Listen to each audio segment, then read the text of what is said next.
Hi everybody, this is Felicia, and today I am here with a little bit of a different layout than I normally do. Now I got this idea of painting these flowers from Missy Whidden, and I just couldn't help it because, it was a good idea, and so I decided to go ahead and try my watercolor techniques on here. Now what I used on here was a clear gesso, that way I don't have that film over top of it, and that actually you can't see it once it's on. You can't see it, so but you can definitely feel it. It does have a texture to it.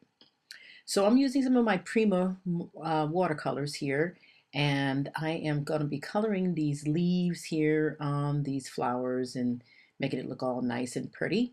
I don't color in all of them. I don't have you watch me color in all of them because it takes me a little while. I'm working on my watercoloring techniques here, so. And then I start coloring some of the flowers in once I get some of the leaves done that I wanted to have done. And then I start coloring some of the flowers in. Now, this is the first layer of watercolor that I'm using. And I'm using two different Prima Marketing, I'm sorry, Prima watercolors, and actually three. You don't see the third one yet, but I do kind of bring that one out too. One is the tropicals, and one is the primaries, and the other one is like the decadent. And all three of them I used on coloring these flowers and stuff. So um, what I end up doing is, and once I get all the flowers watercolored, is I end up going over some of these flowers with my pencils. Oh my gosh. And it turned out gorgeous. I love the texture the pencils left behind. And because the gesso is on there, when you color in with the pencils, it just blends right on in. And so the pencils that I'm using they are Prisma, and what I did was I kind of add some dimension and some coloring in the centers of the flowers and kind of branch out along the edges of the flowers, including the leaves as well. And it just adds a lot of texture. It adds a lot of dimension. And I was impressed. This is the first time I've ever done anything like this. And I just thought it was the awesomest thing. So if you ever do this technique, just remember your Prisma um, colored pencils will work just fine, and they leave such a lovely nice looking texture, and they give the flowers a lot more depth, and it's just awesome. I love the way they turned out. So now that I've got those colored, I'm going to go ahead and start fussy cutting them, but I'm not going to let you watch me do that because that's pretty long and boring. So we have the layers correct. We have the clear gesso, we have the watercolor paint, and then we have the Prisma um, pencils, color pencils. So that's the order of that. And it, like I said, it turned out beautiful. They did. And I am really impressed on how well that worked. Like I said, first time for everything, huh? So now that I've got all those flowers cut out, I'm going to go ahead and use some more of this clear gesso because I don't want the white filmy part to show up on the layout and take away from the background of the layout, because I've used the clear gesso once before. So and I'm going to do that. Now the clear gesso is a little watery. So, and that paper anyway is pretty thin. So what I'm going to do is I'm going to mat this paper now that I've put some gesso on here onto some black cardstock because the flowers are outlined in black. And oh, by the way, I did take one of my pens that writes on paints and watercolors and outline the flowers a little bit more. And there you saw me use my, I forgot what that thing is called, but anyway, I used that to create a circle, a light circle, so that I can see where to put these flowers. And they're going to be covering up the pencil mark anyway, so I just want to make sure that I put the flowers on nice and even. So that's why I use that. And then what I'm going to be using is my new tool that I haven't used. I just kind of broke this out of its package. But this is the Mira Memory Keepers tab maker, and I thought this would be a cool time to use this, and so I'm pretty happy about how that turned out too. And it was real easy to use. I mean, honestly, their tools are getting easier and easier to use. So I'm going to be making three different tabs here out of three different pieces of pattern paper, and they're going to all be going um, they're all going to be different size tabs. And so that way I'll have three of them. And so we're going to have the top, the middle, and the end. And I'm doing the last one right now, as you can see there.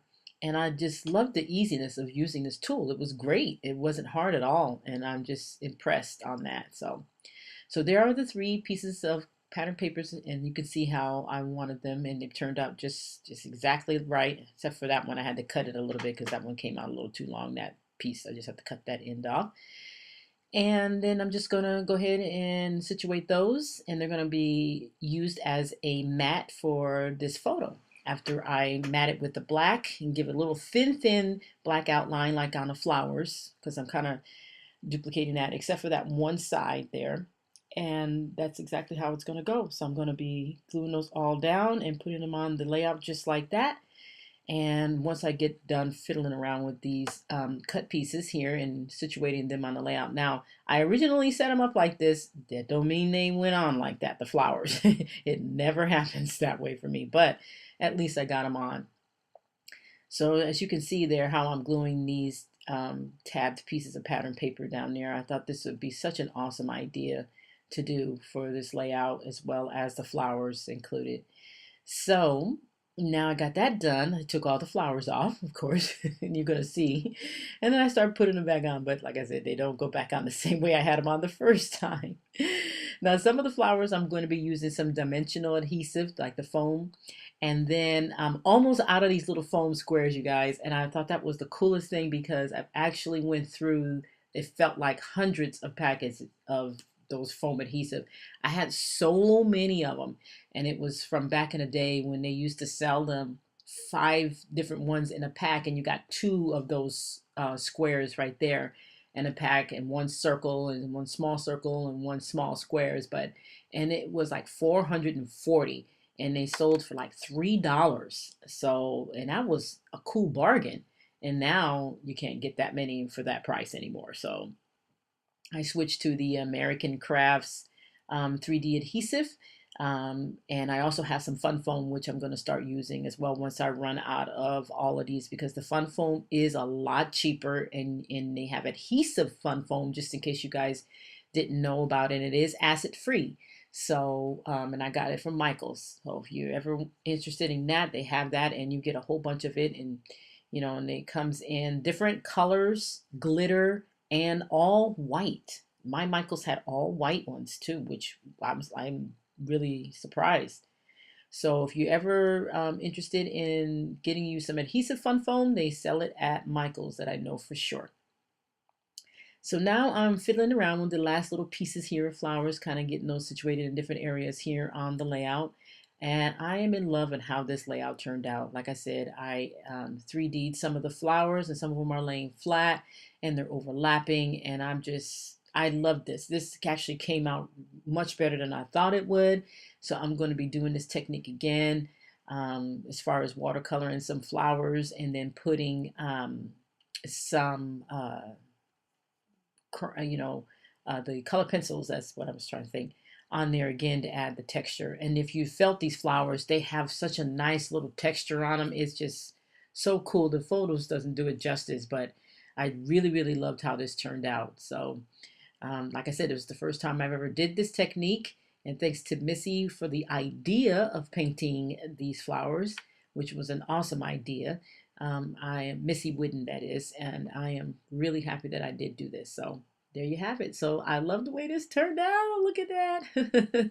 I'm super excited about this, and I'm really excited about trying this again some other time. So now I'm going to finish off my layout, and I've always called this is Faith, my granddaughter, and I've always called her my little gal.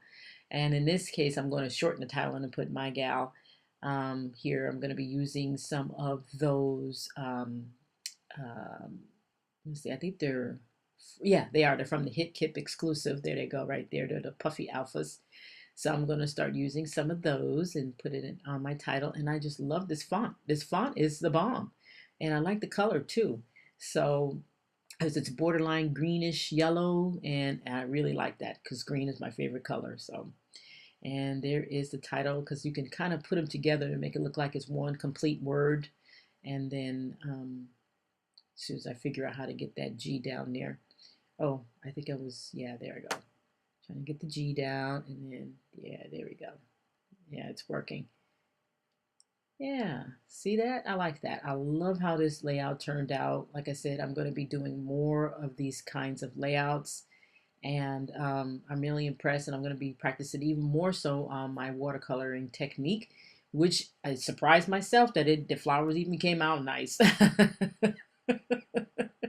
Because I'm not really big on watercolor, but I found myself using the right tools, and I found myself realizing that using the right tools, you can watercolor. So there you have it. I put some of the colorings spray there, and I put it around the edges and kind of dripped it off, and then that is about it. There you have it, all up close. And I want to thank you guys so much for watching, and be sure to tune in. I know I'm kind of late with this video because I will have more coming up in the following week. Take care, guys. Bye bye.